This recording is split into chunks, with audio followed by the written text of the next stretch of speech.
ખાંભાના ગીદરડી ગામે સિંહણ દ્વારા ખેડૂત ભાગીદાર યુવક પર હુમલો।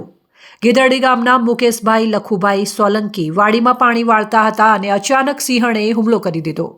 ઇજાગ્રસ્ત યુવકને કમર અને પેટના ભાગે ઇજાઓ થતાં સારવાર અર્થે ખાંભા બાદ અમરેલી હોસ્પિટલ ખાતે ખસેડાયા। ગીદરડી ગામમાં છેલ્લા 1 મહિનામાં સિંહ દ્વારા માનવ હુમલાની બીજી ઘટના બનતા લોકોમાં ફફડાટ। ખાંભા વન વિભાગ દ્વારા હુમલો કરનાર સિંહણને પકડવા કવાયત હાથ ધરી। મારું નામ ભરતભાઈ લખુભાઈ સોલંકી, મારા મોટા ભાઈ મુકેશભાઈ લખુભાઈ સોલંકી એ વાડીએ ગયા હતા પાણી વાળવા। અચાનક આવીને પાણી વાળતા અચાનક આવીને વાઘે દીપડાએ હાવજે મોઢું માર લીધું।